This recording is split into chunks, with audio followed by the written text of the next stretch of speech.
ini penemuan Alkitab. Maksudnya Bang?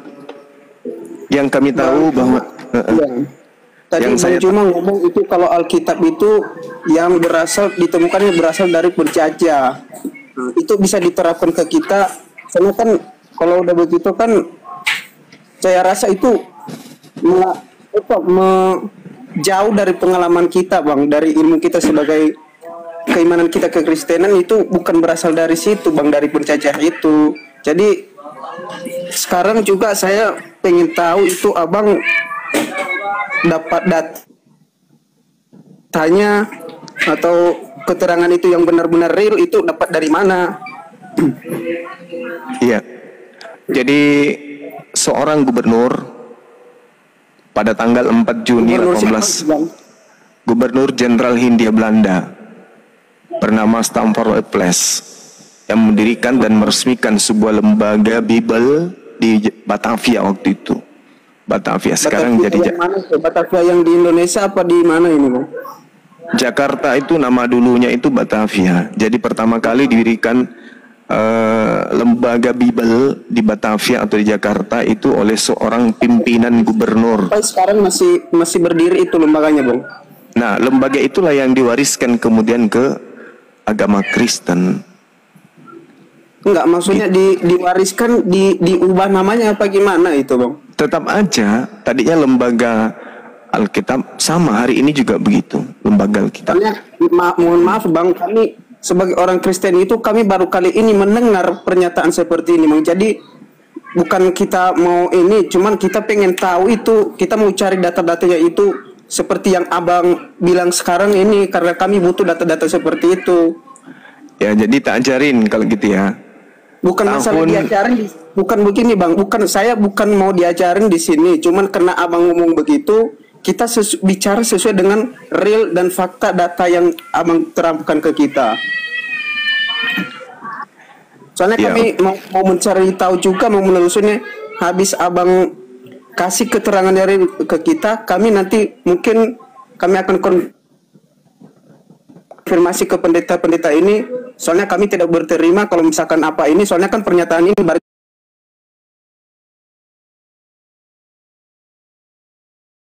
Anda harus pahami bahwa di Jakarta atau di Batavia waktu itu dibentuk suatu lembaga Bible.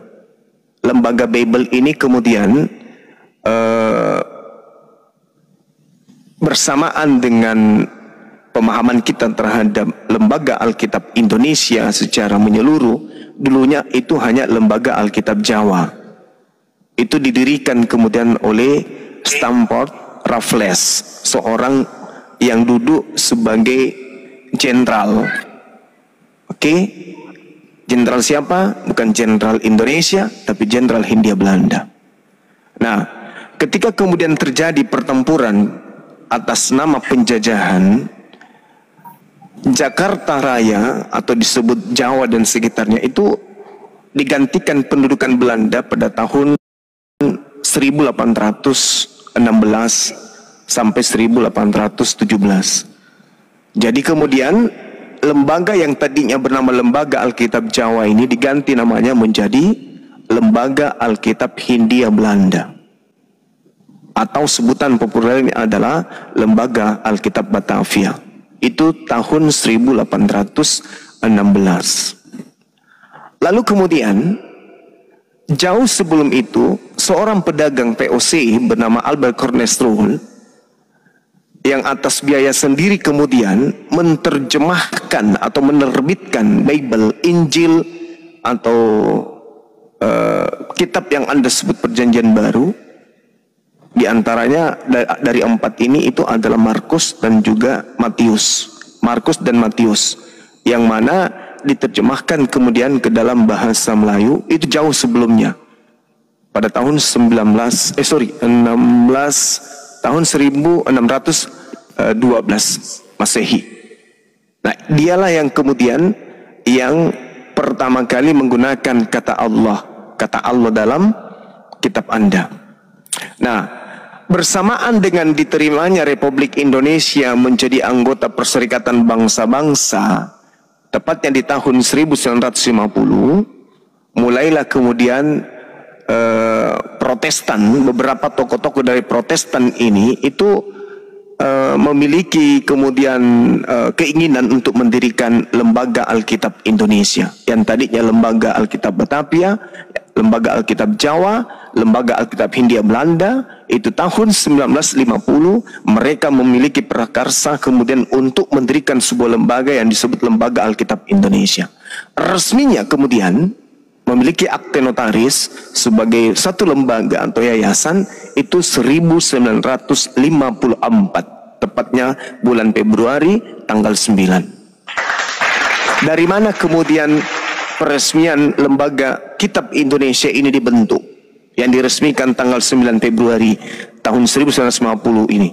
Dari Belanda, yang saya uraikan tadi dari tahun 1960, tahun 1612, lalu kemudian berubah tahun 1814, lalu kemudian 1816, lalu kemudian berubah 1950, dan resminya ketika Indonesia sudah merdeka yaitu tanggal 9 Februari 1954. Sampai di sini paham? Jadi ketika saya mengatakan Bible itu adalah sebuah kitab yang diwariskan penjajah Belanda, itu tidak bisa Anda bantah karena itu adalah fakta sejarah. Silakan.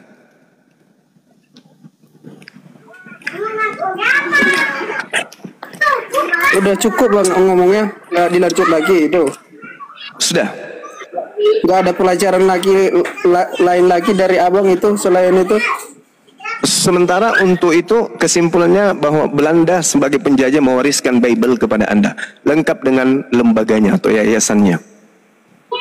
Oh begini bang, mungkin iya, secara kemanusiaan abang berpikiran seperti itu. Makanya saya bilang tadi di sini, abang itu berpikiran secara kemanusiaan, bukan soal tata keimanan abang. Mungkin kalau misalkan abang berpikiran secara keimanan abang tidak mempedulikan itu secara itu, apakah secara itu benar-benar iya atau tidak. Seperti itu bang. Cuman Anda taunya itu secara kepikiran kemanusiaan aja, itu secara itu merupakan secara yang benar-benar, tapi sementara secara itu belum Anda lahir pada saat itu. Anda hanya cuma ngomong sesuai data yang sudah diterapkan, sementara dalam keimanan kami Kristen itu bukan secara itu secara belum tentu iya. Yang penting kita mengimani kepercayaan kita masing-masing, seperti itu bang. Iya. Cara berpikirnya abang itu secara pikiran kemanusiaan aja, seperti itu bang. Iya. Saya bukan bangsa, jadi kesimpulannya seperti itu. Kalau pemikiran manusia, apalagi pemikiran kita di Indonesia ini, memang seperti itu dianya bang. Iya. Jadi secara manusiawi mendudukkan perkara informasi, dan informasi itu adalah sebuah fakta, maka secara ilmu itu adalah sejarah. Jadi kita jangan pura-pura tidak tahu.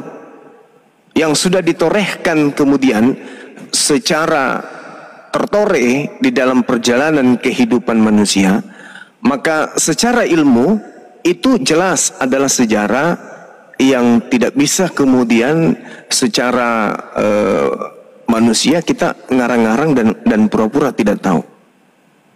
Sebab secara keadaan di tahun 1612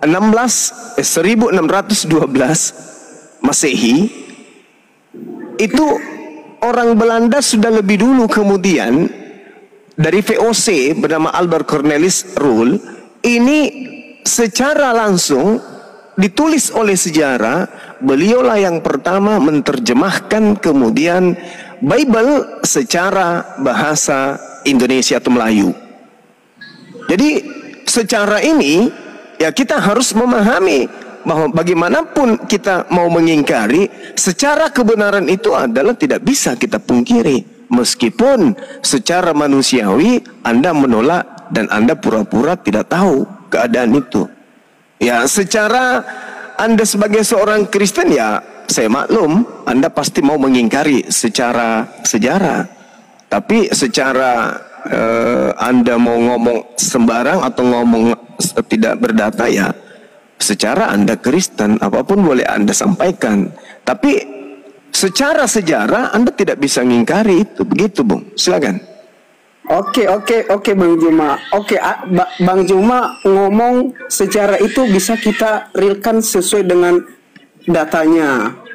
Namun saya mau katakan kepada Bang Juma di sini, kalau memang benar Abang itu mengatakan sejarah itu kita terapkan dalam kehidupan kita di bumi ini, maka Tuhan Yesus itu berarti Abang yakinkan itu sebagai gimana ya? Tuhan Yesus itu benar-benar ada, Bang, seperti itu. Mungkin dari agama Abang Tuhan Yesus itu tidak meyakinkan, tapi Abang ngomong sesuai dengan sejarah itu kita terapkan juga. Jadi makanya saya bilang tadi ke Abang, sejarah itu jangan jadikan itu patokan hidup Anda, Bang. Karena itu sejarah kita belum lahir di saat itu. Yang penting sekarang saat kita masih hidup, disitulah kita terapkan kehidupan kita. Itu yang perlu kita terapkan dalam kehidupan di sini. Jangan kita ngomongkan sejarah-sejarah, jangan kita bicara yang belum pasti kita lihat, belum pasti kita dengar, belum ada kita pada saat itu, belum ada nafas kita, belum lahir kita di saat itu, Bang. Seperti itu.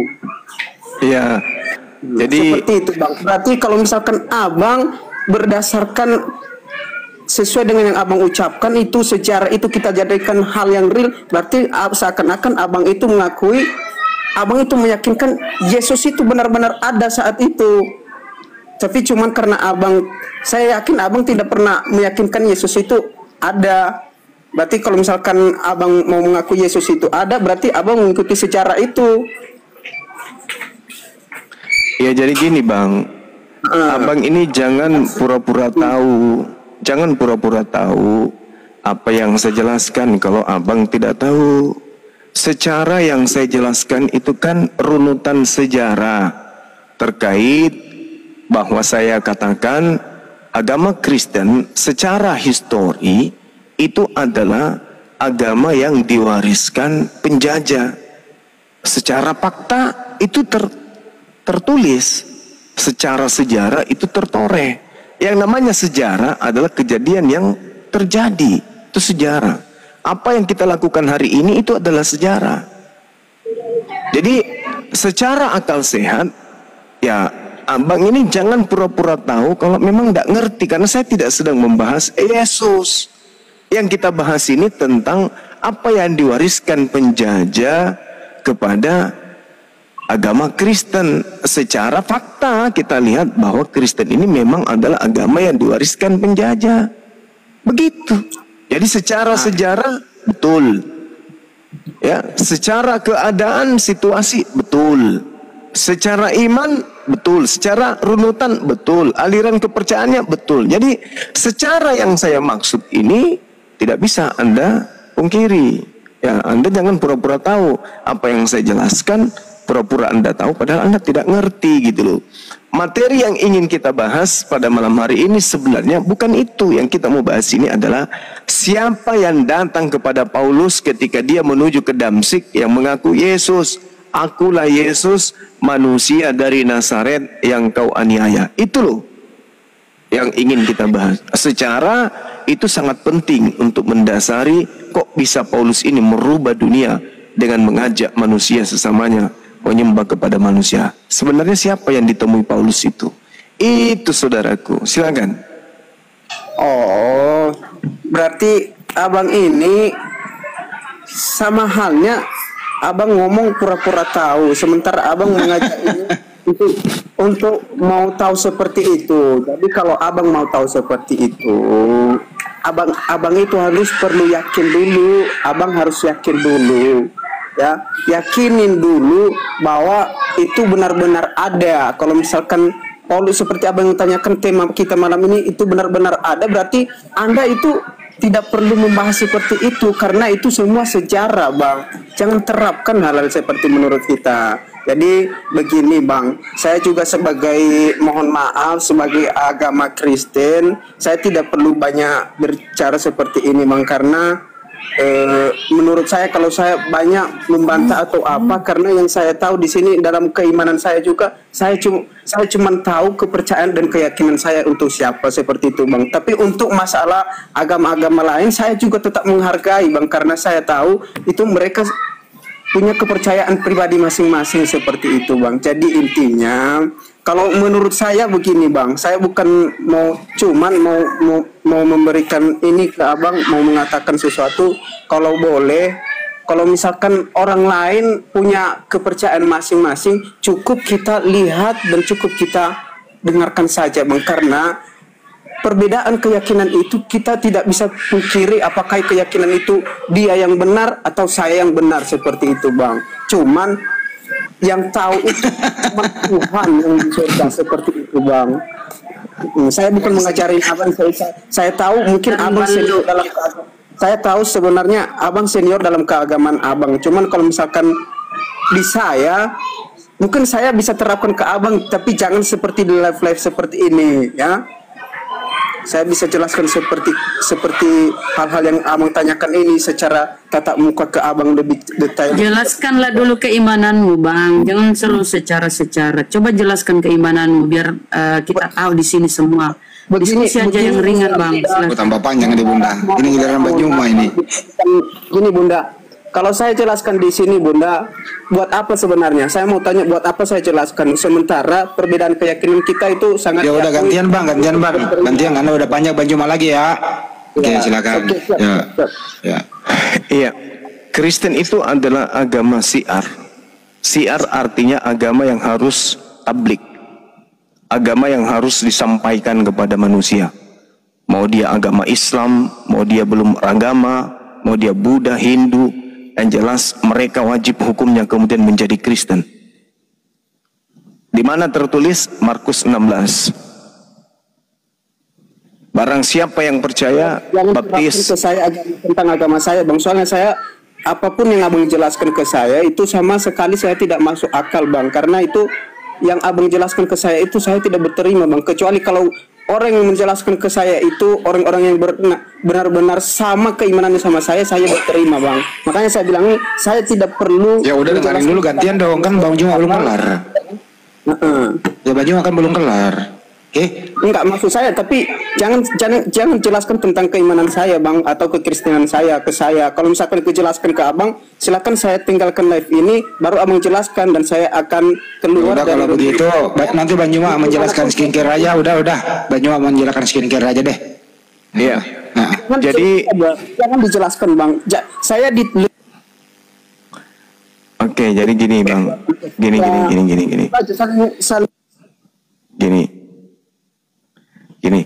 di Islam itu diajarkan begini, Bismillahirrahmanirrahim. Wa iza husyiran nasu kanu lahum a'da wa kanu bi ibadatihim kafirin. Apabila manusia dikumpulkan pada hari kiamat, sesembahan itu menjadi musuh mereka dan mengingkari pemujaan-pemujaan mereka lakukan kepadanya. Di sini orang-orang yang menyembah selain daripada Allah itu sesembahannya nanti akan menjadi musuh bagi mereka.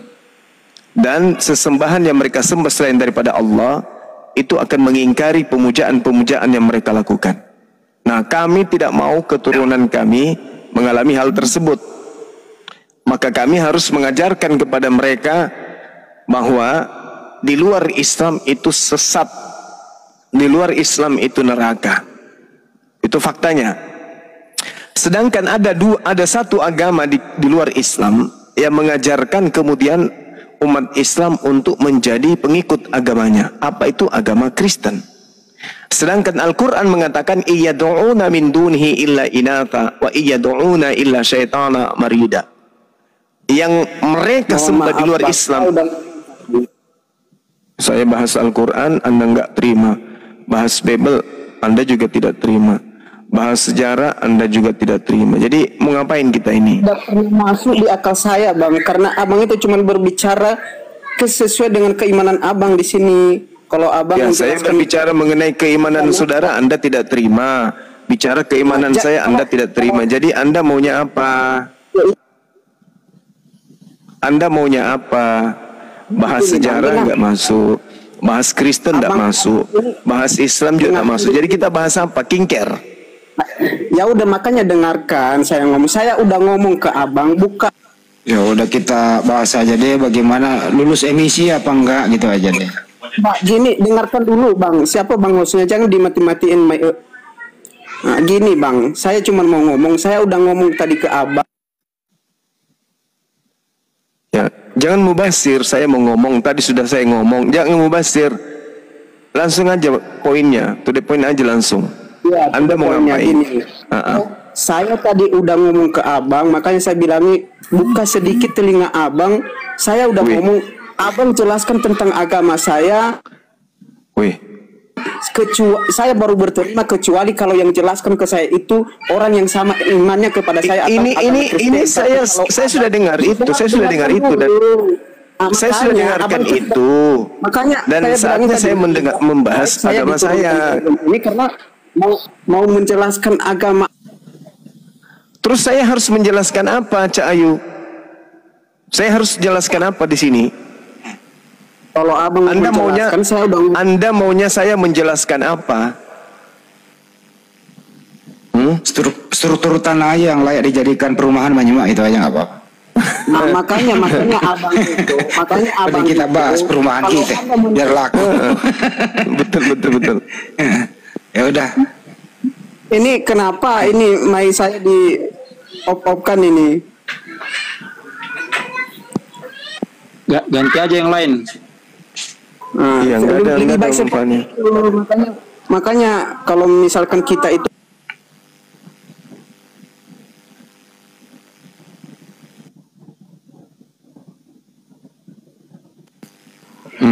masih mau datang besok. Kita ganti aja yang lain.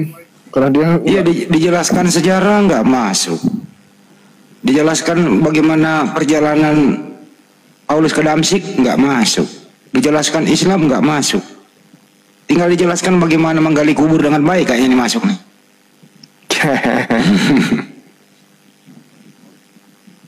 Oke, next kita sapa dulu Bang Gian Kris.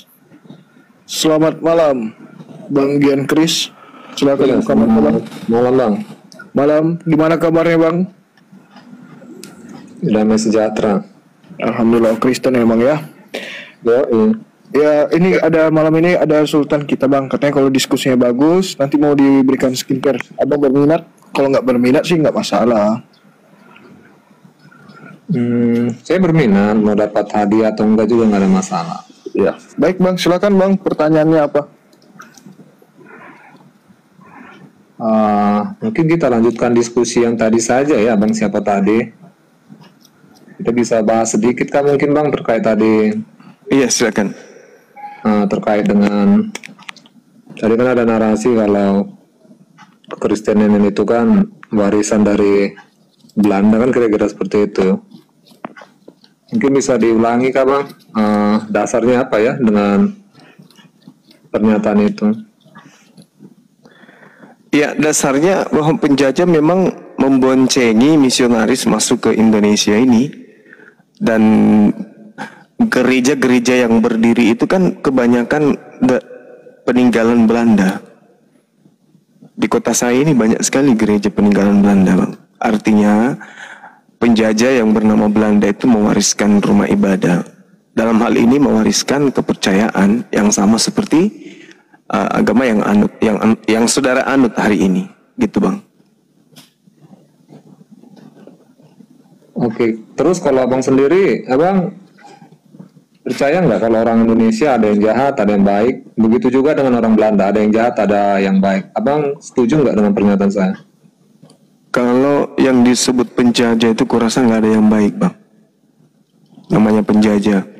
Kalau penjajah memberikan satu buah. Bang. Saya nggak mengatakan penjajah, tapi orang Belandanya, bangsa Belandanya, bahwa di antara mereka itu ada orang yang baik, ada yang jahat. Artinya, kalau bicara penjajahan, di orang Belanda sekalipun, mereka ada yang tidak setuju akan penjajahan, tetapi ada juga warga negaranya yang setuju dengan penjajahan yang dilakukan di masa itu. Abang setuju nggak dengan itu? Bahwa ada warga negaranya yang baik, tidak setuju dengan penjajahan, dan kalau ada warga negara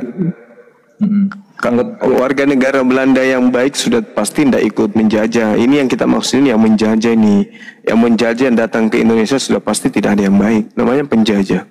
Oke, sepakat Bang ya. Oke, jadi saya sebenarnya masih belajar juga sih tentang sejarah, baik dalam keimanan maupun juga sejarah perjuangan bangsa. Jadi saya orangnya nggak tipikal ketika ada narasi-narasi yang belum pernah saya dengar, saya coba pelajari, siapa tahu itu benar, kan begitu. Di sini saya berbicara dengan informasi yang saya peroleh dengan akal saya.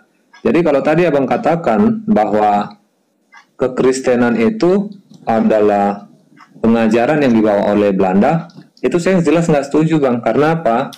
Karena saya sendiri, saya dari Medan, dan kekristenan itu dibawa bukan oleh orang Belanda, tetapi misionaris dari Jerman. Artinya Alkitab dibawa itu maupun juga tata ibadah kami, liturginya, itu nggak ada hubungannya dengan orang Belanda, nggak ada tradisi keagamaan Belandanya. Jadi apa itu memang murni dari Jerman. Jadi untuk itu poin pertama itu saya jelas nggak setuju, karena saya melihat dari latar belakang keimanan saya ya, yang berasalnya dari Jerman, misionaris Jerman. Kemudian yang kedua itu tadi Bang, terkait dengan penjajahan yang dilakukan oleh Belanda, tetapi kan misi misionaris dengan misi daripada orang-orang Belanda yang melakukan penjajahan itu kan berbeda. Misi misionaris sebelum adanya penjajahan dari negeri mereka pun juga memang mereka kan fokusnya kan untuk melakukan penyebaran Injil itu ke seluruh dunia, termasuk dengan Indonesia. Apalagi mereka sudah masuk sebelum Indonesia merdeka sekalipun, atau ada kata nama sebelum Indonesia resmi ada negara Indonesia, yang saya tahu itu misionaris sudah terlebih dahulu masuk sebelum ada resmi kata Indonesia. Dulu kan Indonesia kan cakupan wilayahnya kan bukan seperti ini kan, artinya ya tidak bisa kita samakan wilayah Indonesia dengan wilayah dulu yang namanya apa ya, saya juga lupa untuk sejarah itu. Seperti itu Bang. Iya, baik. Jadi kalau Anda mengaitkan dengan orang Jerman misalnya ya, orang Jerman yang datang mengajarkan Bible misalnya, ya kami umat Islam juga tahu itu. Orang Jerman dan orang Indonesia, dalam hal ini pribumi, kalau kita berbicara mengenai Indonesia hari ini, maka memang terjalin sejarah yang boleh saya katakan amat panjang gitu loh. Tapi yang perlu saudara garis bawahi adalah kedatangan orang Jerman itu dimulai pada abad ke-16. Mereka betul pedagang, tapi mereka menumpang di kapal-kapal Belanda atau kapal Portugis yang kemudian mendatangi wilayah-wilayah yang tadinya disebut dengan Hindia Timur. Dengan kata lain bahwa antara orang Jerman dan orang Indonesia terjalin sejarah itu dikarenakan adanya bantuan Belanda dan Portugis. Mau tidak mau itu harus Anda akui kebenarannya. Jadi Belanda ini berjasa terhadap adanya Jerman yang datang yang mengajarkan kemudian agama saudara. Dengan kata lain, penyebaran agama yang dibawa oleh Jerman itu tidak lepas dari peran serta dari Belanda itu sendiri. Jadi Anda mau lari mundur juga sama aja, kena juga ya. Karena kita umat Islam itu paham sejarah. Ini kenapa sih sebenarnya agama-agama ini kok bisa seirama satu not dengan agama yang dianut oleh penjajah. Nah, kalau seperti ini adanya, sekarang ini kita bertanya, ada tidak gereja yang kemudian didirikan oleh orang Jerman? Apa nama gerejanya? Kita ingin tahu. Silakan. Iya, saya berbicara di konteks wilayah saya saja, di Tanah Batak. Ya, gereja yang gereja yang didirikan oleh Nomensen, warga negara Jerman ini, ya HKBP, Kuria Kristen Batak Protestan. itu gereja yang pertama kali didirikannya untuk di wilayah Indonesia, karena memang misinya memang masuk untuk ke Tanah Batak. Kemudian tadi sedikit Bang ya, sedikit saya mau menanggapi terkait dengan misionaris Jerman itu menumpang kapal Hindia, Belanda dan Portugis itu tadi. Ya memang karena di masa itu kan mereka yang berkuasa. Jadi kita harus bedakan Bang antara penjajahan kemudian dengan misionaris.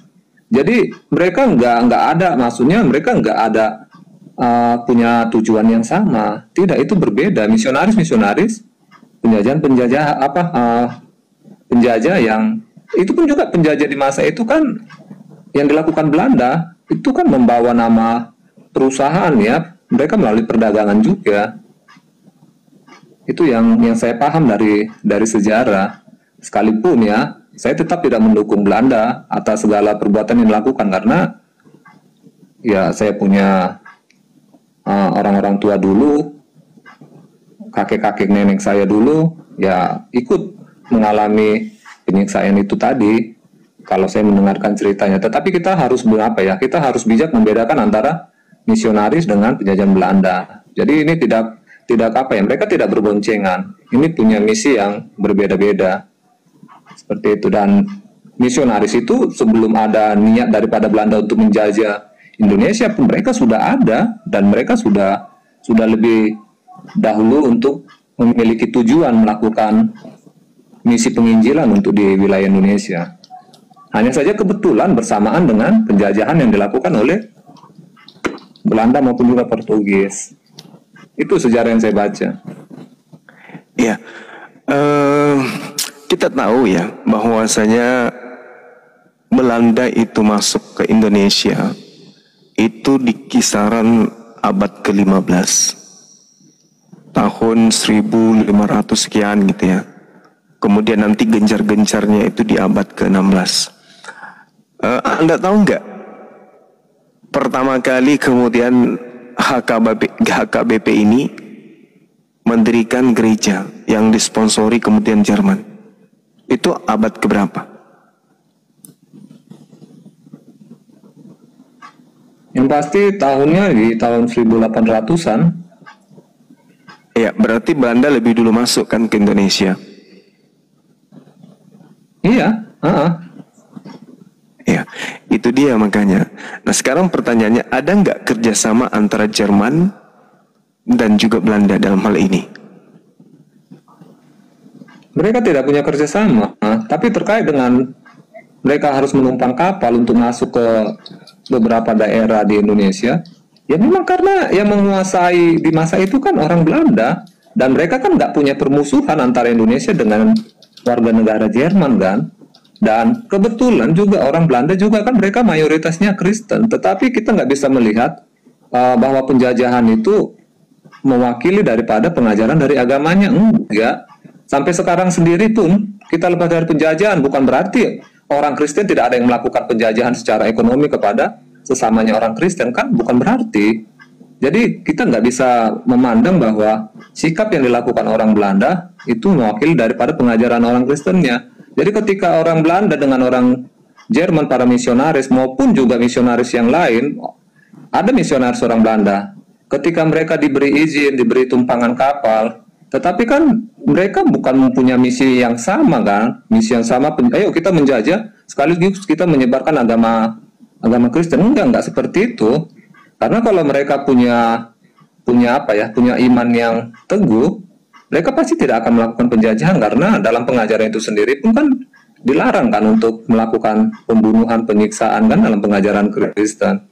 Jadi itu menurut saya itu dia nggak sejalan. Hanya saja kebetulan sampai sekarang pun sama seperti di Papua Bang, ada pesawat misionaris di Papua, karena saya juga di Papua ada pesawat misionaris, ada namanya Cessna, ada apalagi ada beberapa yang saya tahu. Itu pesawat ini memang milik misionaris dari ada yang saya tahu itu masih ada yang dari Jerman, ada juga yang dari berapa negara. Mereka masuk pedalaman untuk melakukan misi pengajaran tentang kekristenan lah ke daerah-daerah pedalaman. Jadi mereka punya pesawat. Terus siapapun bisa memakai pesawat ini, siapapun bisa memakai pesawat ini. Terus apakah itu berarti ketika orang ada memakai pesawat ini itu adalah antek-antek daripada ini para misionaris atau bagaimana? Tetapi saya di sini mau mengatakan bahwa ketika dipakai alat transportasi mereka, bukan berarti mereka dibonceng oleh pemilik itu atau dibonceng oleh orang Belanda. Enggak kan? Enggak seperti itu. Iya, iya. Mungkin ada pandangan dari teman-teman yang lain, silakan. Sedikit ya. Iya. Sedikit ya, izin ya Bang Zuma. Apapun itu Bang, kalau kita baca sejarah ya, kita ada 3G ya. 3G yang dibawa penjajah ini 3G. Itu gold, glory, atau gospel dan glory. Kejayaan, kekayaan dan agama. Dia membawa misi. Ini berhubungan dengan bersambungnya perang salib ya. Mereka memang berkeinginan selain menjajah, mengambil hasil bumi jajahannya, dia ingin meluaskan penyebaran Kristen ke seluruh dunia. Ya, gitu Bang. Jadi ingat itu 3G. Ya. Maaf Kak Bunda, Kakak punya data nggak? Atau mungkin ada catatan dari pihak Belanda? Jadi ada tulisan, ada bukunya kemudian yang surat ini, ayo kita lakukan penjajahan ke Indonesia dengan membawa misi 3G atau 4G itu. Ada nggak catatannya itu? Kemudian disepakati sama orang lain. Baca sejarah. Iya, Anda nggak pernah baca sejarah. Jangan ini kita lihat pernah baca sejarah. Iya, mana bukunya Kak? Coba. Ya kalau sudah pernah baca sejarah, Anda pasti tahu itu glory 3G. Gold, gospel dan glory. Nah nih, bisa dibesarkan host nih.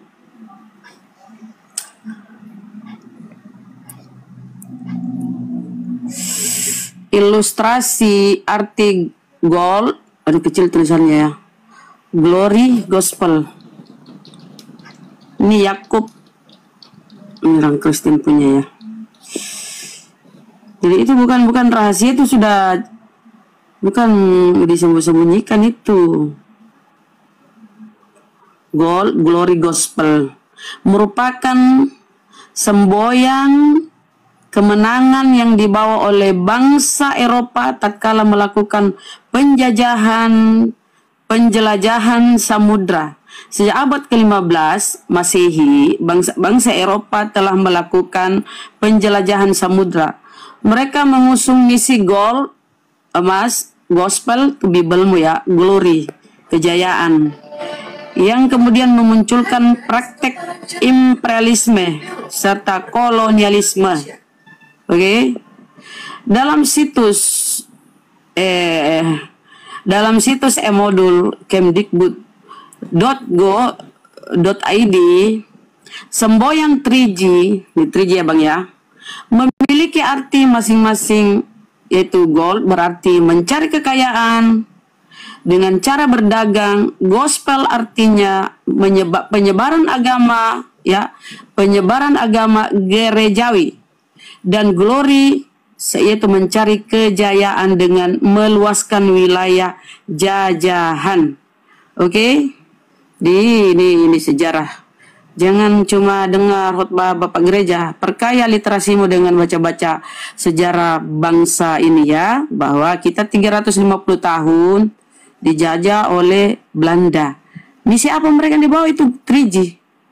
Gold, glory, ya gold, gospel dan glory. Maaf Kak, yang saya tanya itu di mana ada catatan buku dari Belanda? Ini. Enggak, bukan itu. Ini kita kan bicara tadi kan konteksnya masih terhadap dari Belanda. Emang kita harus ke Belanda? Di mana ada tertulis di situ Belanda melakukan misi 3G ya kan ke Indonesia. Ini kita baca nih. Di mana ini tadi? Belandanya saja tidak ada tertulis, Indonesianya juga nggak ada tertulis. Terus kau pikir siapa yang membawa Kristenmu itu agamamu masuk ke Indonesia? Kamu pikir siapa yang bawa? Enggak, itu yang pertama. Yang kedua, tanya, kamu enggak ada literasi lain bahwa yang membawa agama Kristen pemakan babi ya. Yang membawa agama Kristen masuk ke Indonesia itu siapa kalau bukan penjajah? Ada literasimu? Tolong kalau ada. Misalnya pedagang dari mana? harus Saya minta membedakan. literasimu. Saya Kakak harus- minta literasimu. Iya, izinkan saya bicara. Ini kan saya ada data. Ini kan ini data, udah data. Mana ini data yang nggak ada? udah Nggak ada data. di situ Belanda menjajah Ini Indonesia terus dengan mana Belanda. data? Oh, nggak ada. Mana datamu Belandanya di situ? kalau Mana di situ Kristen itu Indonesianya? dibawa oleh siapa? Kalau bukan penjajah. Siapa yang Itu- bawa itu bu- Kristen tuh? Itu bukan data yang Siapa valid. yang membawa Kristen? Ini kita lihat Saya ya. minta data Siapa yang membawa valid dan Kristen? yang lebih spesifik. Saya Mana data valid bertanya, dan siapa spesifik? yang membawa Kristen masuk ke Indonesia kalau bukan penjajah Belanda? Siapa? Ada Saya literasimu? Saya tadi sudah Saya cerita. minta siapa yang membawa? Enggak, saya minta data-data dari kau. Saya tuh udah tunjuk Ini data. kalau bicara sama Saya Ibu, minta Ibu, siapa sini yang yang membawa kamu Kristen ke Indonesia kalau bukan penjajah? Bisa kau tunjukkan datanya selain penjajah siapa? Jangan-jangan kau ini keturunan penjajah kau ini. Saya tanya datamu, siapa yang Kamu, membawa Kak. Kristen masuk ke Indonesia? Tadi diskusinya baik-baik. Jangan bicara keturunan penjajah. Jangan Lah begitu. kan kau Itu jaga minta mulut udah Anda. dikasih Itu jaga mulut data-data. Anda. Tapi kau ngeyel mau dari pihak Ngeyel. Belanda. Ya dari pihak Belanda pasti di negara Belanda sana. Dari mana Kau Anda mau ke Belanda sana, pembuktiannya? carilah kau ke sana. Kami begini Saya ya, saya minta bukan- data. minta Data data, di data. mana selain penjajah yang membawa agama Kristen? Kalau bukan Belanda yang bawa siapa? Kan nggak pernah mengenal sejarah itu Belanda membawa itu. Nggak pernah. Orang Belanda tuh. Di mana yang kamu masuk tunjukkan ke- datanya? kita lihat ya. Di sejarah Indonesia pun tidak ada. Di mana? Loh, Jadi ini Anda- baca tadi tuh. Mana Oke. Belandanya di situ ditulis? Sekarang Mana Belandanya kamu di mana pakai situ data. penjajahan ke Indonesia Sekarang mana? kamu pakai data. Sekarang kamu pakai data. Siapa yang membawa kares?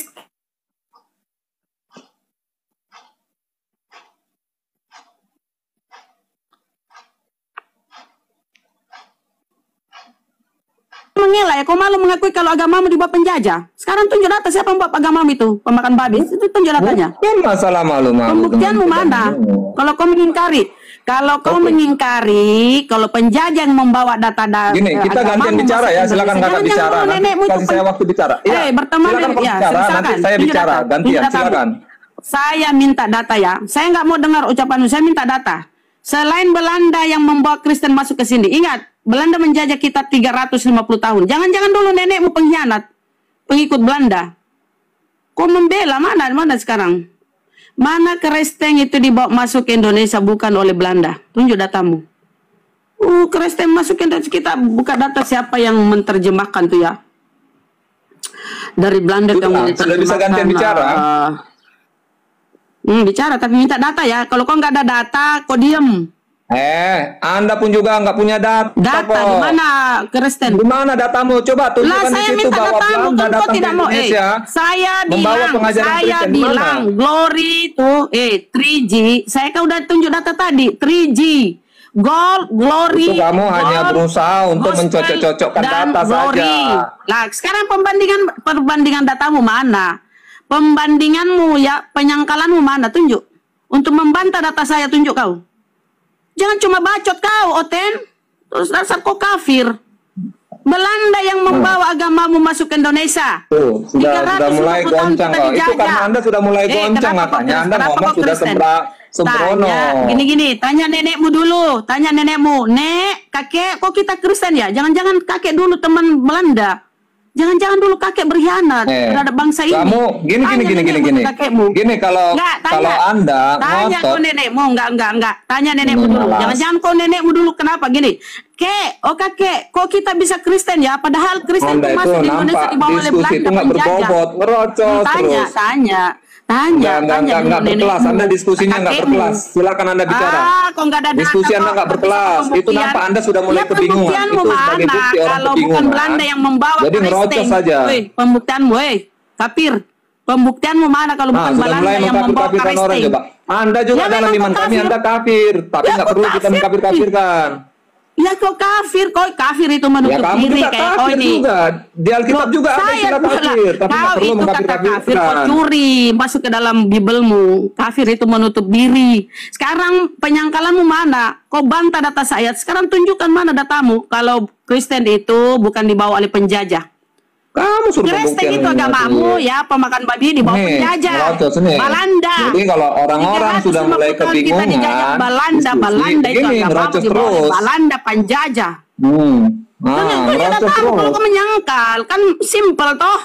Ada datamu, kalau bukan Belanda yang membawa. Tunjuk datamu siapa yang membawa kira-kira. Anda tidak tahu malu, nggak punya data, ngerocos tunjuk data terus, lah. nggak pernah Kau yang mengizinkan tidak bicara. tahu malu. Justru Coba kau kasih malu waktu saya mengakui 1 menit kalau saja, 60 penjajah detik. itu Kamu yang hitung. membawa. Kau 1 malu menit toh? saja. Kau malu Itu toh mengakui nampak kalau ketakutan agamamu Anda dibawa untuk penjajah. berdiskusi. Saya tanya Silakan kenapa Anda kau bisa ngerocos Kristen? saja. Saya tanya kenapa kau bisa Kristen? Nenekmu dulu atau kakekmu dulu itu pengkhianat, berteman dengan Belanda, makanya kau Kristen. Anda kalau nggak tahu sejarah Ya, dalam kehidupan kenapa? keluarga Coba kami, alasannya kenapa Anda kau jangan Kristen? ngerocos. Kenapa? Saya tanya kau kenapa Anda bisa jangan kau Kristen? Kau ngerocos. makan babi. Saya tanya dulu, kan nggak ada kau jawab. Mulut Anda itu penuh Kenapa fitnah. kau bisa Kristen? Harusnya Tunjuk host, datamu, kenapa kau Anda bisa tidak boleh Kristen? masukkan orang-orang seperti ini. Saya Bang Zuma tanya tadi itu masih kau, kok santun, kau bisa sopan Kristen bicara. itu loh? Padahal Ini Kristen, orang-orang kayak begini. Kristen itu Kristen pemakan babi Etika kayak kau ini bicaranya dibawa pun oleh tidak penjajah. ada, tidak punya bukti, tapi Aduh, menuduh orang jadi keturunan kau harus daripada terima penjajah. ya, Padahal harus dia nggak punya terima. bukti. Nggak boleh bisa diskusi kau seperti ingkari itu. Nggak bisa Nggak diskusi bisa seperti kau itu. tolak-tolak itu. Kita bicara Nggak usah itu kau malu-malu harus mengakui bahwa berdasarkan data. memang Kristen dibawa oleh Belanda penjajah. Anda tidak tahu malu, Anda perempuan tapi mulut Anda itu justru jahat Anda, sekali. justru Anda yang tidak tahu malu. Anda tidak tahu malu. Ya, dulu nenekmu itu kakekmu mungkin ya pengkhianat. Kenapa kau bisa Kristen? Itu Hanya kan sudah nenekmu jelas dulu Anda kakekmu, memfitnah. tanya. Anda nggak punya di mana Iya, datanya? iya, Anda tunjuk punya data, data coba sejarah nggak pembuktiannya. terhadap keluarga saya? Oke, dari mana Tidak kau bisa ada, kan? Kristen? Anda Dari mana kau bisa memfitnah. Kristen? Anda tidak tahu malu. Dari mana kau bisa Kristen? Anda tidak tahu malu. Dari mana kau bisa Kristen ini? Dari mana kau Kau bisa tinggal Kristen? buka di Coba. Google kalau saya Kristen. Yang Dari membawa mana kau bisa penginjilan Kristen di ini? tanah Batak Kalau bukan penjajah kau ikuti. itu, Oh, dasar agama penjajah itu kau. bukan orang Belanda. Anda buka di Google, tinggal buka saja. Siapa misionaris yang masuk malu tanah ya, kalau Batak? agamamu dibawa penjajah, malu ya. Kesian kali, malu dia. Malu. Ya, kenapa Anda pun bisa juga Kristen? bedakan penjajahan dengan misionaris yang dilakukan malu dia Belanda kalau supaya agamanya Anda dibawa cerdas. penjajah. Udah dijelaskan tadi. Supaya otak Anda berkali-kali nggak hanya masih penuh menyangkal. dengan caci maki, fitnah. Kau tolak tadi Seperti data itu. 3G ya. Tapi kau tidak punya data pembanding. Penyangkalannya Wah, mana? sudah mulai Anda kebingungan Anda. Wah, Orang kalau sudah ngerocos, kebingungan begini pemakan ngerocos, babi nggak kau. kasih waktu bicara. Ya karena dulu Saja. nenekmu itu kakekmu kira-kira dulu itu tanya kakekmu, kek, kok kita bisa Kristen, kek? Jangan-jangan kita dulu ini pengkhianat terhadap bangsa ini. Jangan-jangan kita tidak bersekutu malu Kristen, Anda. penjajah. Ya tanyalah itu kenapa? Masa kok nggak penasaran? Kok saya ini kok bisa Kristen? Dari mana Anda saya sudah bisa kalah Kristen? diskusi. Oke, saya turun Bang host kalau nggak ada begitu. data. Terima Ya, saya kasih. tanya kau, kenapa kok bisa Kristen itu? Makan babi kenapa? Tanyalah. Dasar kafir laknatullah lah kau. Luar biasa ini. Jadi yang perlu Mohon saya maaf, sampaikan di lanjut. sini, iya nggak apa-apa. Kalau saudara-saudara kita yang dari Batak kemudian dari Medan ya Sumatera Utara bicara mengenai sejarah, boleh jadi yang menyebarkan agama di sana itu bukan Belanda, bisa jadi itu adalah orang Jerman. Tapi bukan berarti orang Jerman ini adalah orang baik-baik dalam skala penjajahan. Hanya saja setelah pembagian wilayah, Indonesia tidak termasuk bagian wilayah jajahan Jerman. Memang wilayah Indonesia itu adalah setelah mereka bagi, wilayah Indonesia itu adalah wilayah yang menjadi wilayah jajahan Belanda. Jadi Jerman kemudian tidak punya jatah untuk itu. Jerman hanya mendapatkan jatah mengajarkan agamanya. Namun bukan berarti Jerman itu orang betul, bukan penjajah. Jerman dan Belanda itu sama-sama sadisnya di dalam penjajahan. Oh, sama-sama seram, sama-sama ganas, sama-sama pasukan yang berdarah dingin, penghisap darah. Hanya saja bukan Indonesia wilayah jajahan mereka, tetapi adalah wilayah yang dikenal dalam sejarah seperti Austria maksud saya, Czechoslovakia, Polandia, Norwegia, Denmark, Belgia, kemudian termasuk Belanda juga pernah dijajah oleh Jerman, kemudian apalagi Togo, Somalia, Kenya, Nigeria, Republik Afrika Tengah, kemudian termasuk Inggris dan Amerika juga pernah dijajah oleh Nazi Jerman. Artinya bahwasanya antara Belanda dan Jerman itu sama-sama pembawa agama, tapi sama-sama juga sebagai negara atau bangsa penjajah, saudara. Jadi orang Kristen yang ada di seperti yang diterangkan tadi oleh saudara kita, bahwasanya mereka KBP ini itu tidak dibawa oleh Belanda, ya sama aja. Kenapa saya katakan sama aja? Karena Jerman juga adalah penjajah berdarah dingin, pembunuh berdarah dingin. Berapa banyak kemudian sejarah yang ditorehkan saat orang Jerman menjajah bangsa-bangsa yang saya uraikan tadi. KBP boleh bangga karena di bawah Jerman yang bukan menjajah Indonesia. Tapi jangan lupa, Jerman itu agama yang bangsa yang cari 11-12 dengan Belanda, yang sadis sekali. Itu sadis sekali tuh. Di tempat lain mereka menjajah, kemudian di wilayah lain dia menyebarkan agama. Nah, jadi dua-duanya ini adalah agama penjajah sadis. Belanda dan Jerman ini sama-sama. Kamerun juga pernah dijajahnya, Burundi negaranya Bang Handi pernah dijajah. Belgia pernah, Denmark pernah dijajah juga. Prancis, Yunani, Yugoslavia itu semua pernah dijajah oleh Jerman. Tanzania, kemudian Kenya, Mosambik, Nigeria, kemudian Republik Kongo juga pernah dijajah oleh Jerman. Habis rata dengan tanah, sadis itu. Jadi tidak ada pembenaran agama kami nggak dibawa penjajah. Siapa bilang? Jerman itu penjajah. Oh, sadis itu, lebih sadis lagi dia. Cari 1-2 dengan Belanda. Ya. Nah, sementara kalau teman-teman mengatakan agama kami tidak dibawa oleh penjajah, siapa bilang bahwa Jerman bukan bangsa penjajah? Jerman itu bangsa penjajah. Mereka sudah membagi wilayah. Ini jatahmu, Belanda jatahnya ini, dan seterusnya. Bla bla bla bla bla bla. Jadi apa yang disampaikan oleh Bunda Rahma itu tidak salah. Saya mendukung itu, bahwa agama yang dibawa Belanda itu bukan Islam, tapi Kristen. Begitu juga Jerman, negara penjajah ini. Jerman dan Belanda itu sama-sama negara penjajah, ya. Jadi yang membawa kemudian agama yang masuk ke Indonesia ini adalah agama Kristen Katolik juga. Itu adalah bangsa penjajah. Meskipun Jerman tidak menjajah Indonesia, tapi Jerman menjajah di luar sana, meratakan bangsa-bangsa yang lain. Seperti itu. Silakan yang lain. Mungkin ada Kristen, kita pindah tema karena ini sangat menyakiti kuping saudara-saudara Kristen.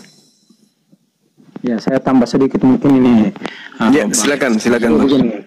Mungkin tadi teman dari sebelah tidak ngerti sejarah. Jadi begini, sebenarnya semua aliran Kristen itu disebarkan melalui penjajahan. Ini kan awal mulanya dari perang salib yang dicetus Paus Urbanus II tahun 1095 itu, di mana beliau memerintahkan untuk menyebarkan Kristen melalui kekerasan. Kan begitu. Apa yang tadi dijelaskan Bunda Rahma itu betul, God Glory Gospel itu. Jadi begini, agama Protestan masuk itu memang dibawa oleh penjajah Belanda, Jerman. Sementara agama Katolik dibawa oleh Portugis pertama kali itu masuk ke daerah Tapanuli. Jadi semuanya ini ada kaitannya dengan penjajahan. Jadi Belanda itu dengan nama lembaga perdagangannya VOC memang menggandeng misionaris dengan membawa konsep C1 sampai C6. Saya kira kita tahu semua. Mungkin tadi teman-teman di sebelah tidak tahu konsep C1 sampai C6 itu konsep misionari yang sudah lama, masih zaman penjajahan dulu. Jadi di mana ketika bangsa luar masuk di Indonesia itu membawa konsep ini dan menerapkan konsep ini. Hanya mungkin tadi teman Kristen tidak mengerti sejarah begitu. Jadi semuanya masuk dibonceng oleh penjajah. Jadi semuanya misionaris masuk itu atas persetujuan penjajah. Mereka tidak bisa masuk kalau tidak ada persetujuan dari Belanda pada saat itu dan Portugis yang pada saat itu yang mengambil alih kekuasaan di Indonesia pada saat itu. Itu sebenarnya hanya kalau mau dicerita itu taruh panjang itu mungkin Guru Ndasuma mungkin pindah tema aja, pindah tema. Iya, nyakitin hati teman-teman kita juga kalau dibuka aib mereka itu. pindah tema aja tuh. Iya. Betul, sejarah kelam itu. Karena perlu pembunuhan, pembantaian. Iya, saya tahu sejarah, tapi saya tadi tidak komen-komen, saya malas juga bahas ini karena ini sejarah kelam. Menurut saja nih apa pemberitaan atau warta ini dari sebelah ini penuh dengan kekejaman, pembantaian. Kalau saya mau jelaskan semua ini, wah ini nanti tidak ada yang bisa tidur. Iya, sakit betul. Sebaiknya kalau boleh sebelum pindah topik, saya ingin memberikan sedikit tambahan bahwa memang ini sakit sih kalau mau diungkap. Tapi sesakit-sakitnya ya pemeluk Kristen ya harus jujurlah mengakui itu, bahwa pada dasarnya bukan orang Arab yang membawa Kristen ke Nusantara, bukan. Orang bule, baik Portugis, Inggris dan Belanda itu semuanya mempunyai lembaga. Dia menjajah, dia punya lembaga, mendirikan gereja dengan apa? Ya kerja rodi dan seterusnya.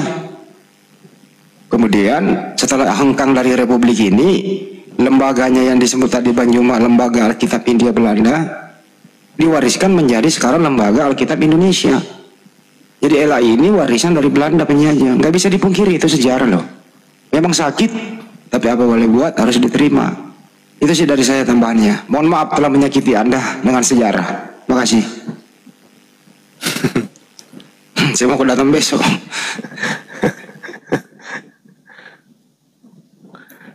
Ayo silakan, mungkin masih ada Oten di Bodinikan. Ya, mungkin tadi teman-teman di sebelah itu masih di bawah. Nanti DM saya bang, kalau abang DM saya nanti saya jelaskan semua sejarahnya. Saya tuliskan abang itu sejarahnya semua, supaya abang nggak kaget-kaget ya. Kan begitu. Silakan lanjut. Oke, next kita sapa Jafat Mikael, tapi dia lagi nggak di tempat ini. Halo Java.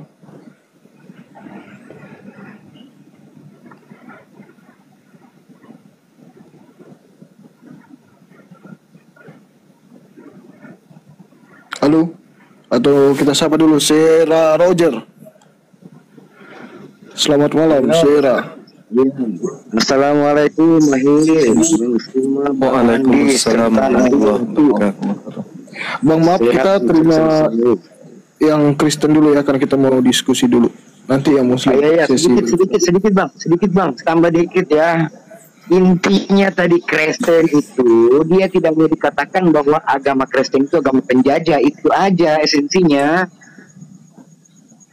Iya. Dia cuma mau ngeles. Kalau dia mau jujur mau nggak jadi Kristen, bakal mualaf itu.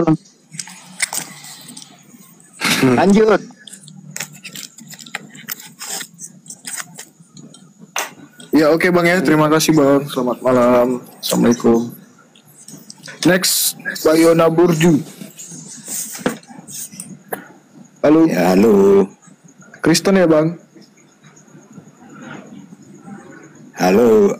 Halo juga, Assalamualaikum warahmatullahi taala wabarakatuh. Waalaikumsalam warahmatullahi wabarakatuh. Waalaikumsalam warahmatullahi wabarakatuh.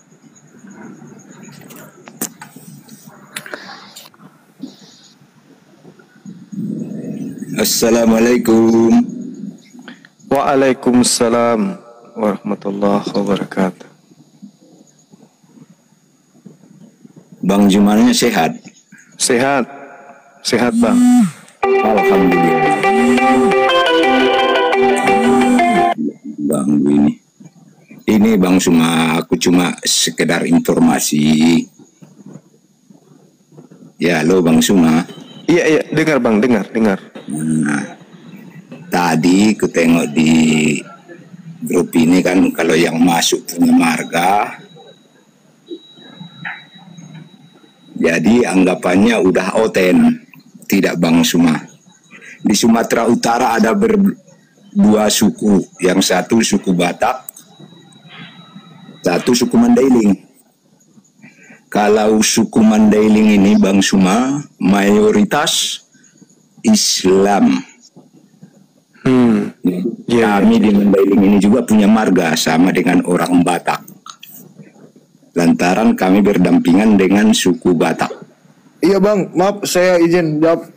Mama saya juga Mandailing, jadi saya tahu juga sih bang. Cuman rata-rata karena kebiasaan setiap malam banyak bermarga, kan ditanya juga sebelumnya agamanya apa, Kristen atau Islam gitu. Kita nggak tanya marganya gitu. Ini cuma sekedar info bang.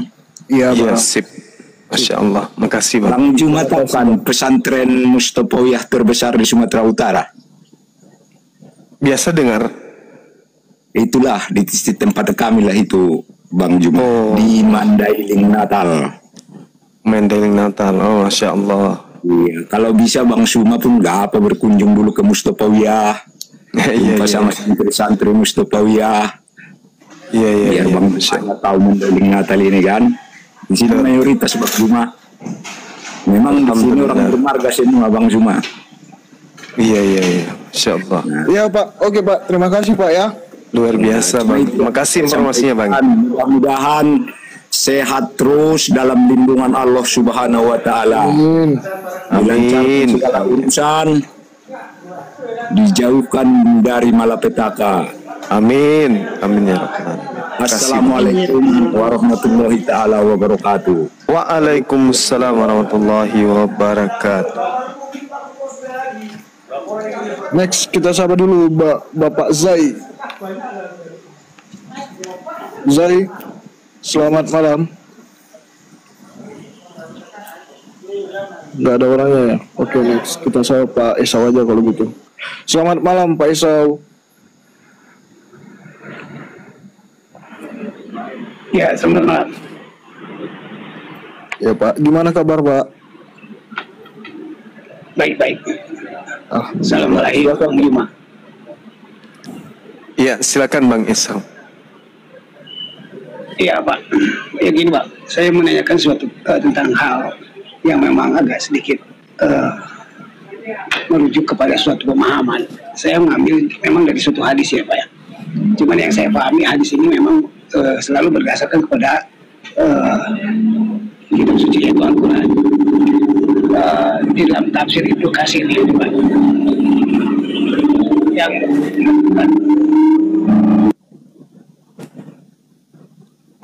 Hadis apa? Ibnu Katsir Pak, dari Ibnu Katsir yang menyatakan dari dasarnya surat Al-Falaq 13-14 di mana ada suatu diksi informasi yang menyatakan bahwa baginda itu kena sihir.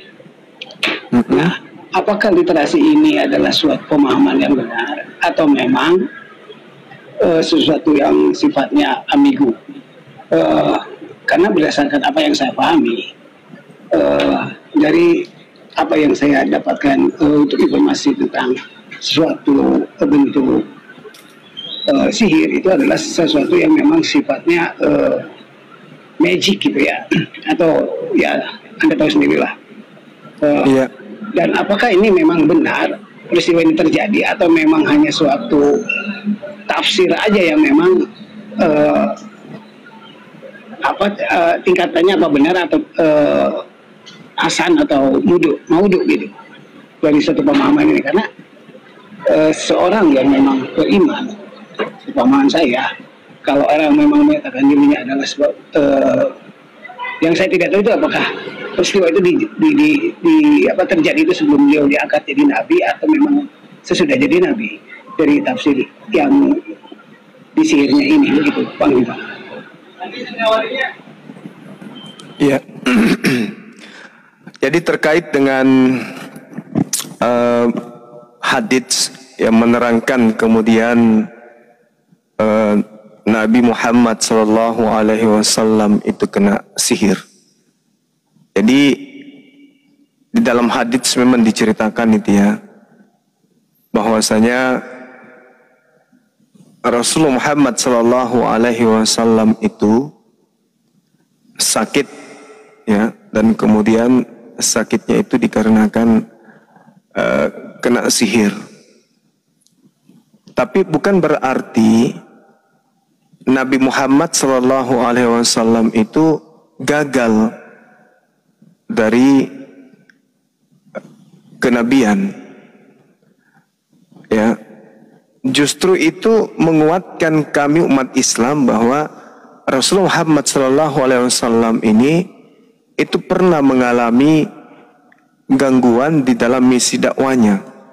Musuh-musuhnya kemudian tidak mampu menghalau dakwah yang ia bawa secara fisik, maka mereka melakukan sihir. Itu Pak yang perlu kami sampaikan.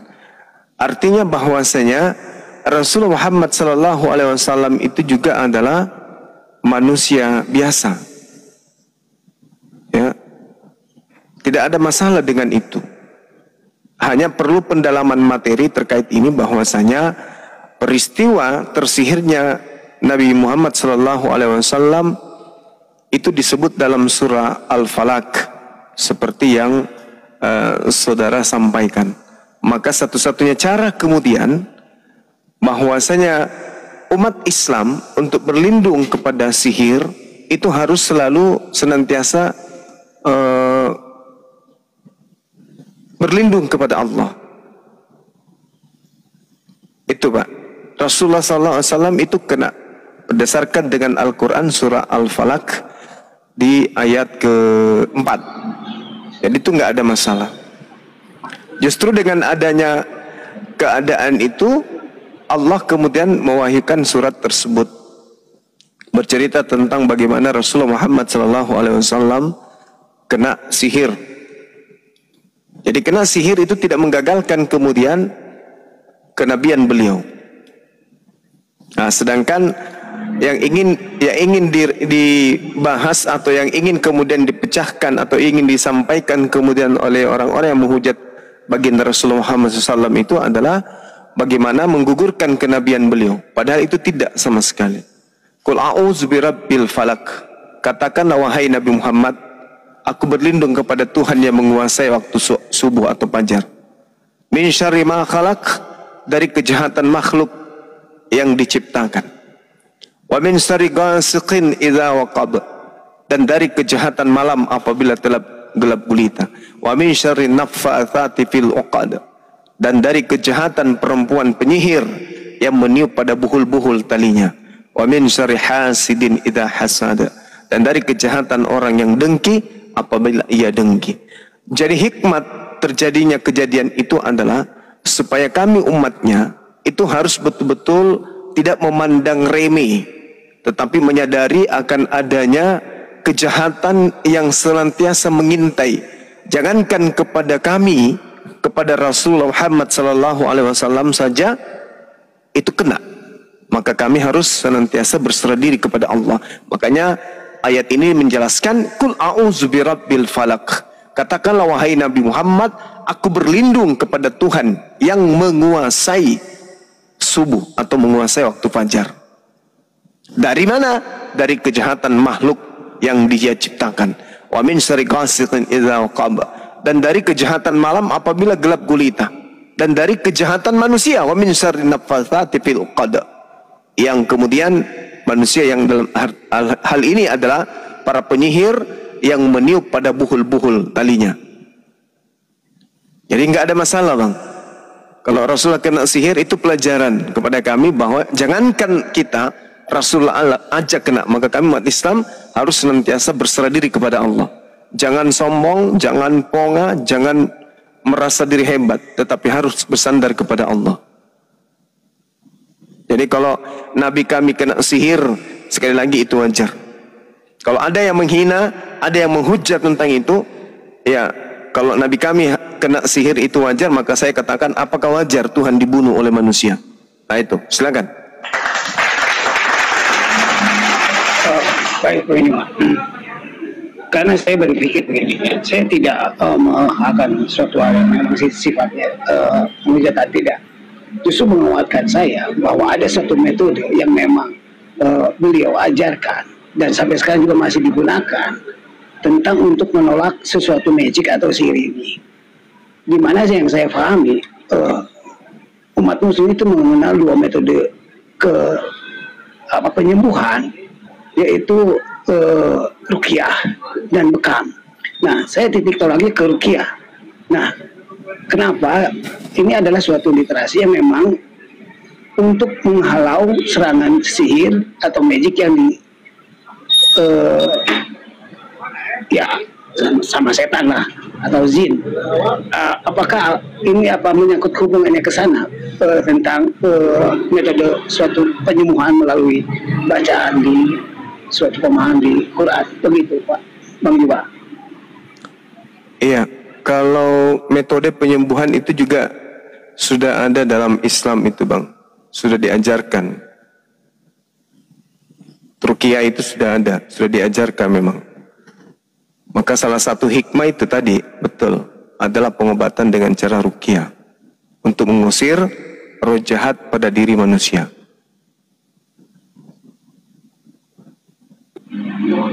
Ya, memang. Kalau saya berpandangannya ke sana, tidak menistakan.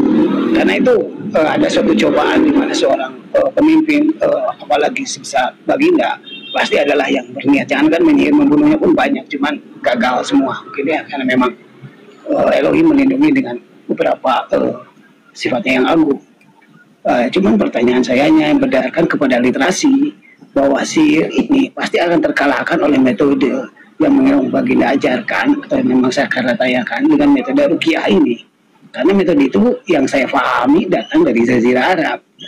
Jadi saya hanya sedikit menanyakan apakah literasi tentang sihir ini ternyata diobati oleh suatu metode tentang ruqyah. Hanya itu yang saya jadi pertanyaan, karena ada beberapa rekan kami di sini yang memang spesialis dalam ruqyah. Beberapa informasi yang saya sampaikan terjadi sesuatu yang memang terhadap Rasulullah atau Baginda tentang sihir yang terjadi pada beliau yang dilakukan oleh pihak Yahudi. Mungkin itu aja Bang Juma yang saya pengen tanyakan dari suatu literasi hadis, karena hadis ini saya takutnya hadis palsu, makanya saya tanyakan karena Bang Juma lebih paham. Hanya itu Bang. Iya. Iya baik. Namun perlu juga saya sampaikan di sini ya, bahwasanya terkait hadits yang menceritakan Rasulullah kena sihir itu kan hadisnya itu jatuh pada posisi hadis ahad.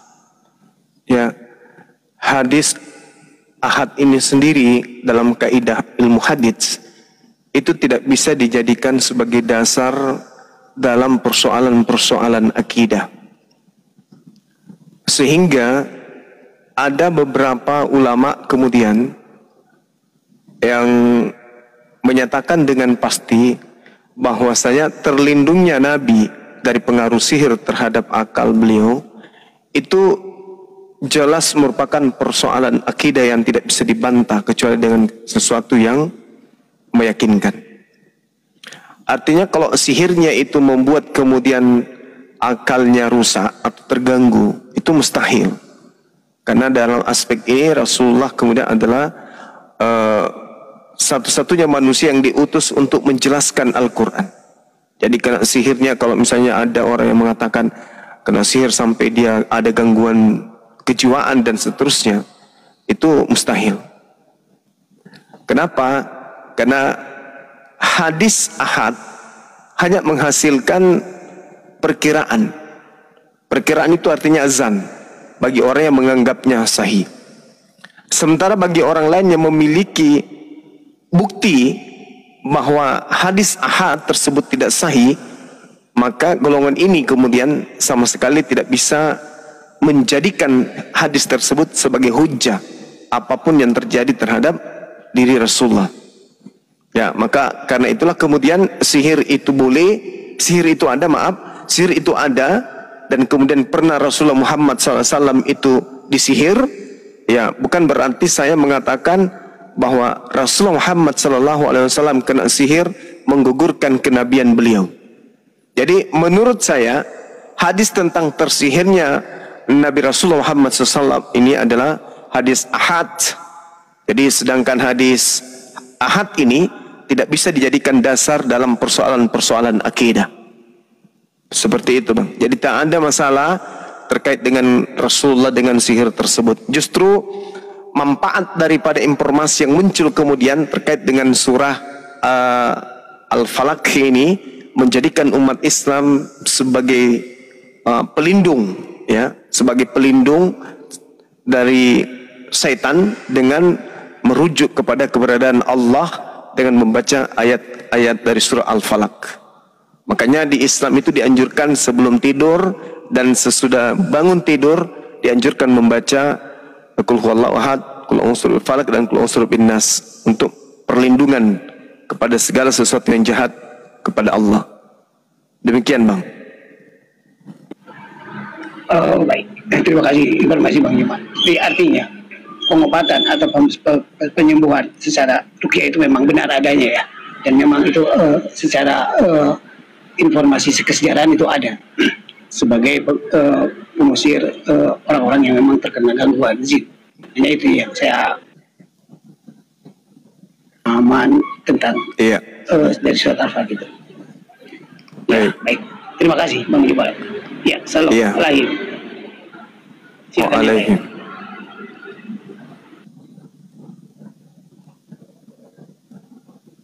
Oke, silakan kalau masih ada. Jadi hadis ahad ini teman-teman, hadis yang sumbernya hanya satu ya, yang tidak diceritakan oleh sahabat yang lain.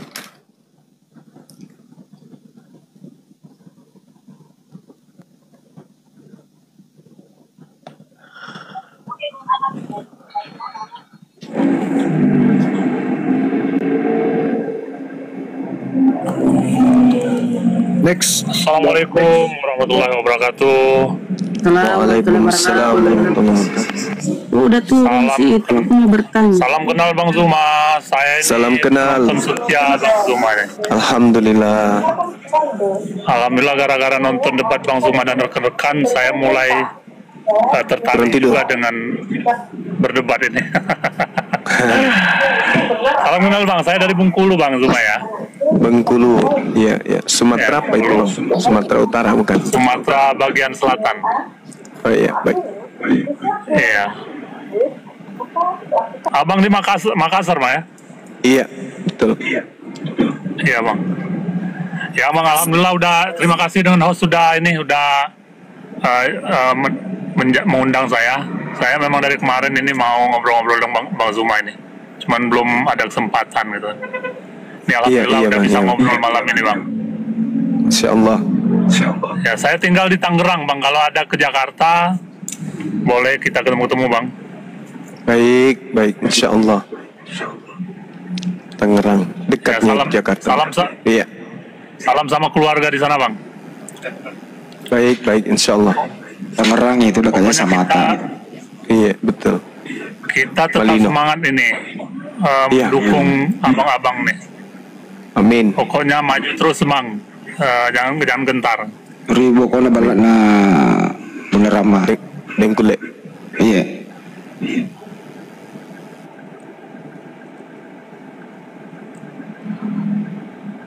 Mungkin itu aja Bang untuk sementara. Salam kenal dari saya Bang ya. Sama-sama Saya Abang. aja dari bawah. Mas Asi, sehat selalu Bang. Ya Bang. Salam kenal semuanya untuk debater Muslim di sini. Iya. Baik.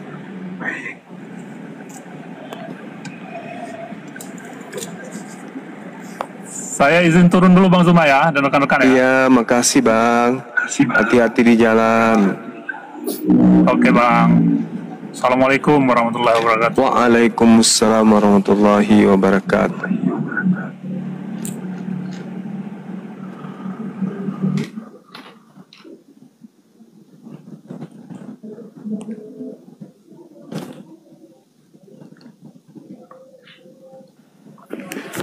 Next, kita sapa Anda. Anda Kristen atau Muslim? Baik Bang, saya Muslim. Cuman ada beberapa pertanyaan yang saya ingin ajukan kepada Bang Zuma, mungkin sebagai seorang Muslim yang baik, atau mungkin saya selama ini saya lihat dari ceramah-ceramah Bang Zuma atau debat-debat yang telah dilakukan, mungkin ilmunya cukup banyak mengenai soal agama, terutama Islam itu sendiri. Saya punya pertanyaan tentang konsep syahadat Bang. Begini,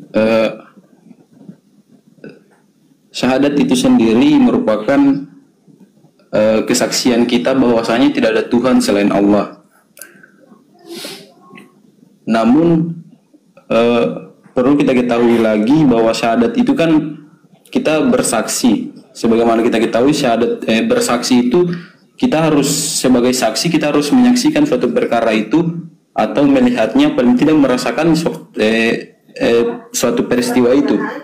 Nah, terus bagaimana dengan konsep ketuhanan ini? Kita bersaksi bahwasanya tidak ada Tuhan selain Allah, namun kita tidak pernah menyaksikan atau melihat secara langsung bahwa wujud dari Tuhan itu sendiri. Bagaimana ya tanggapannya itu, Bang? Sekian. Iya, baik. Yang Anda takar barusan itu adalah kesaksian terhadap makhluk, betul? Iya, betul, Bang. Ya, sekarang Allah makhluk atau bukan? Kan itu poinnya. Jadi kalau kita umat Islam bersaksi tentang Allah, kita tidak sedang bersaksi tentang makhluk. Jadi tidak bisa kita samakan antar bersaksi akan adanya makhluk dengan bersaksi akan adanya Sang Khalik. Karena Allah Subhanahu wa taala kemudian itu bukan makhluk. Makanya kita sebagai orang yang beriman kan sudah diajarkan kemudian bagaimana kita ini memahami tentang Tuhan, memahami tentang Allah. Di dalam Al-Quranul Karim sudah dijelaskan kepada kita bahwasanya kita sebagai umat Islam harus memahami bahwa Allah itu laisa kamitslihi syai'. Innal ladzina yakhshawna rabbahum bil ghaib lahum maghfiratun wa ajrun kabir. Sesungguhnya orang-orang yang takut kepada Tuhannya, yang mana Tuhan itu tidak terlihat oleh mereka, mereka memperoleh ampunan dan pahala yang besar. Sama seperti Nabi Musa, yakin akan adanya Allah, tahu bahwa Allah itu ada. Tapi kemudian Nabi Musa minta untuk bagaimana Allah ini memperlihatkan wujudnya, memperlihatkan wajahnya. Allah mengatakan lantarani, kamu tidak akan sanggup melihat wajahku. Nah, keyakinan akan adanya Allah itu seakan-akan kita melihatnya. Saking yakinnya kita, maka kita itu lebih yakin ketika kita lebih yakin kemudian akan lebih yakin kita ini akan adanya Allah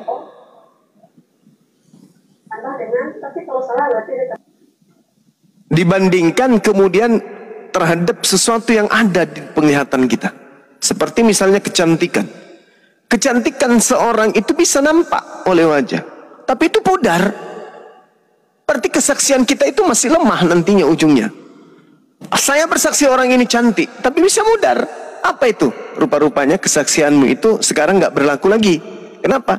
Dulu kau bersaksi wanita ini cantik, sekarang jelek mukanya. Itu bisa memudar. Tapi orang beriman, kesaksian akan adanya Allah itu tidak pernah pudar. Kenapa? Allah tidak akan pernah berkurang sedikit pun. Allah tidak akan mengalami sedikit pun kekurangan. Oleh karena itu kemudian persaksian umat Islam itu tidak sama persaksian tentang makhluk. Innama tunziru man ittaba dzikra wa hasyar rahmana bil ghaib. Sesungguhnya engkau hanya memberi peringatan kepada orang-orang yang mau mengikuti peringatan, yang takut kepada Tuhan yang Maha Pengasih, walaupun mereka tidak melihatnya. Nah, itu poinnya, itu di situ. Kita bersaksi bahwa Allah itu ada, seyakin-yakinnya. Karena kenapa? Alam semesta ini ada, diri kita ada. Makanya di Al-Quran surah Fussilat itu dikatakan sanurihim ayatina fil afaqi wa fi anfusihim. Kami, kata Allah, memperlihatkan tanda-tanda kebesaran kami di segenap penjuru dan pada diri manusia itu sendiri. Jadi dengan melihat diri kita ini, kita sudah yakin Allah itu ada. Maka kita bersaksi Allah pasti ada, tidak mungkin tidak. Maka keyakinan Islam harus akal dan hati, kalbu. Nah, sekarang apakah keberadaan sesuatu itu, ini masih tataran makhluk, apakah keberadaan sesuatu itu harus nampak oleh mata? Tidak. Contoh, kita mengakui adanya rasa manis, kita mengakui adanya rasa pahit, kita mengakui adanya rasa pedas. sakit dan seterusnya. Adakah di antara kita yang bisa menunjukkan wujud daripada rasa manis itu? Tak ada. Apakah berarti rasa manis itu tak ada? Tidak mungkin. Karena setiap saat kita merasakan adanya rasa manis. Begitulah Allah. Begitulah Allah. Orang yang imannya kuat dengan yakin sepenuh hati, Allah itu ada, maha menyaksikan, maha melihat, maha mendengar, maka meskipun dirinya sendiri, mereka takut bermaksiat. Kenapa? Mereka yakin dengan sepenuh hati bahwa Allah melihat dirinya. Mereka yakin sepenuh hati apa yang dibisikkan kebusukan dalam hatinya didengarkan oleh Allah. Maka orang yang benar-benar bertakwa kepada Allah menjaga kalbunya dari niatan yang jahat. Kenapa? Karena dengan niat jahat dalam kalbu Allah tahu. Nah, itu keadaan umat beriman. Kalau saudara kita di luar Islam itu kan mereka tidak beriman, mereka hanya percaya, mereka hanya yakin. Tapi tingkat iman itu hanya ada di Islam. Itu hanya ada di Islam. Di agama lain itu iman itu nggak ada. Kalau ada orang Kristen mengatakan kami beriman, itu cuma ikut-ikutan. Iman itu hanya ada di Al-Quran. Di kitab mereka itu nggak ada.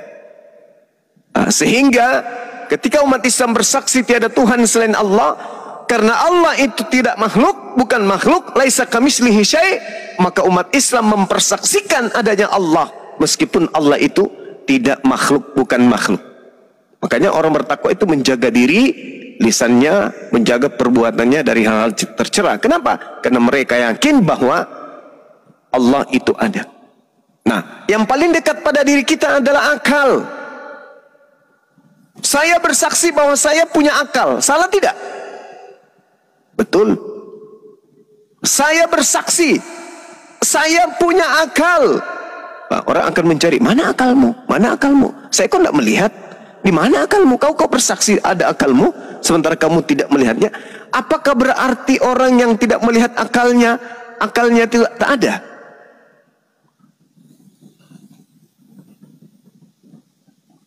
Apakah berarti karena akalnya tidak dilihat maka orang-orang itu tidak punya akal? Buktinya dia mampu mengurai kata-kata, buktinya dia mampu kemudian berkarya, artinya dia punya akal. Meskipun akal itu tidak dilihat, maka akal itu ada. Maka bersaksi akan adanya sesuatu tidak hanya dengan panca indera, tapi dengan perasaan, dengan pikiran, dengan iman. Contoh, kita tidak pernah melihat Nabi Adam. Kita